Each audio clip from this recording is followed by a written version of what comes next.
Mesmo que isso tenha acontecido ou vá acontecer, que um viajante no tempo dentro de 500 anos volte atrás e conheça Leonardo da Vinci, já estamos a ver as provas disso hoje em dia. Estão nos museus de todo o mundo.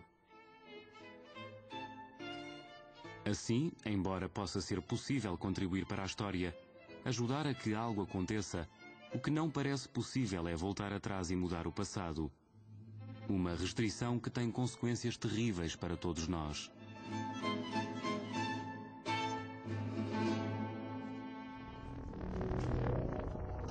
Um viajante no tempo podia ir ao futuro e regressar sabendo exatamente o que o futuro reserva a cada um de nós. Do nascimento até à morte, as nossas vidas iriam estar predestinadas, seriam tão certas como a história.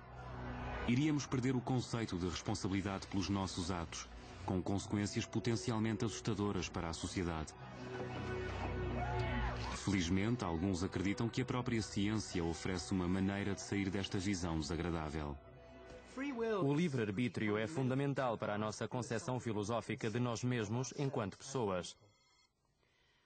Mas esse livre-arbítrio e as viagens no tempo não são inconsistentes.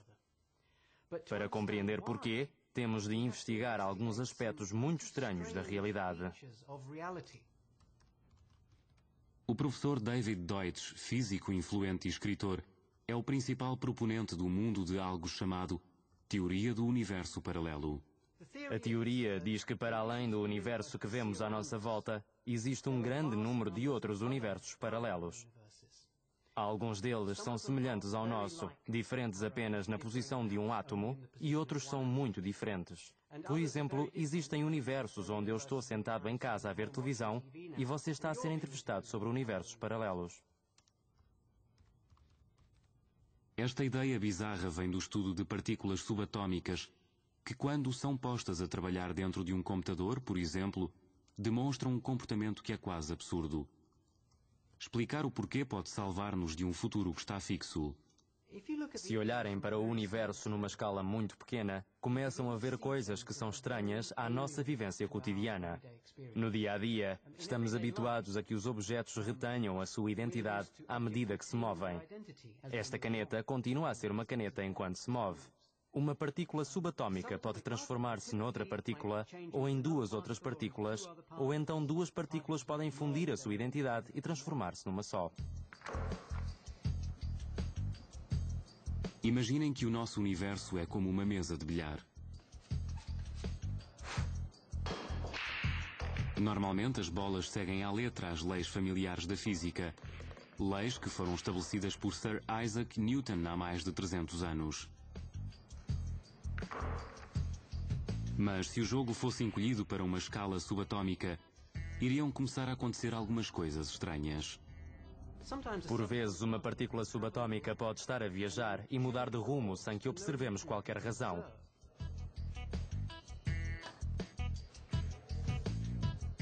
Ou, se este fosse um mundo subatômico, podíamos colocar um objeto na mesa e ele podia escorrer e cair para o chão.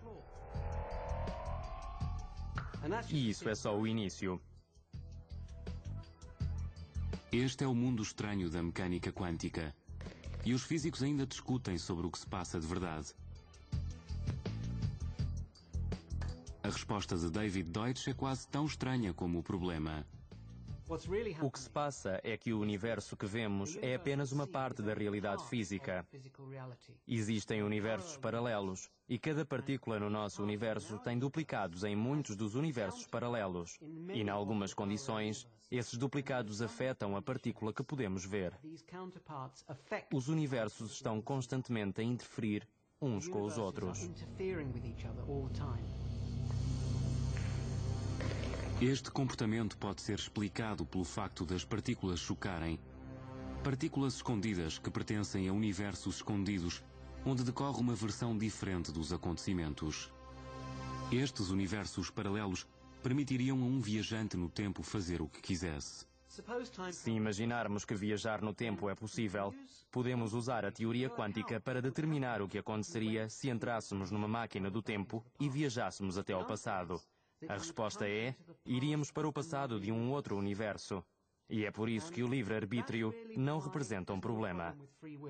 Porque no universo onde emergimos, somos livres de fazer o que quisermos e nada do que aí fizermos irá afetar o universo de onde viemos.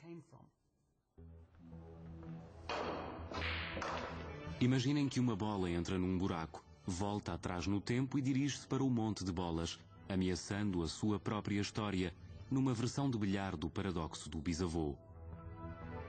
Se houver apenas um universo, algo tem de impedir que interfira, porque já sabemos que não acertou no monte de bolas. Mas em universos múltiplos, acontece outra coisa. À medida que a viagem no tempo acontece, a bola move-se entre dois jogos diferentes, jogados em dois universos ligeiramente diferentes. Num deles, a bola simplesmente desaparece para sempre. No outro, a bola aparece do nada e perturba o monte de bolas. Visto que este não é o universo de onde veio, a bola não precisa de cumprir um determinado destino e nenhum dos universos contém um paradoxo. De facto, a teoria dá a entender que existe um número infinito de universos paralelos e que as viagens no tempo seriam simplesmente saltos de um universo para outro. Uma máquina do tempo que funcione iria efetivamente testar esta ideia extraordinária. E se estiver correta, então o livre-arbítrio existe e a natureza da realidade é algo muito estranho. Quanto a mim, os paradoxos de que as pessoas falam só vão ser resolvidos depois de construirmos a primeira máquina do tempo. Nessa altura, iremos saber se o livre-arbítrio interfere se existem múltiplos universos ou se o universo está determinado. Isso vai ter de ser compreendido experimentalmente. Construir uma máquina do tempo real não vai ser fácil, mas se Mallet tiver razão, então irá dar aso à maior revolução que a humanidade alguma vez viu, e mais depressa do que imaginamos. Preciso de 1.21 gigawatts. 1.21 gigawatts? 1.21 gigawatts? Meu Deus! O que foi? O que raio é um gigawatt? Embora o regresso ao futuro estivesse certo quanto à dificuldade, o facto de Ron Mallet poder considerar tal coisa, uma maneira prática de enviar partículas subatômicas ou informação para o passado, mostra como a nossa compreensão do espaço e tempo está avançada. Mesmo assim, só nos últimos anos é que um cientista sério pôde propor ideias tão estranhas.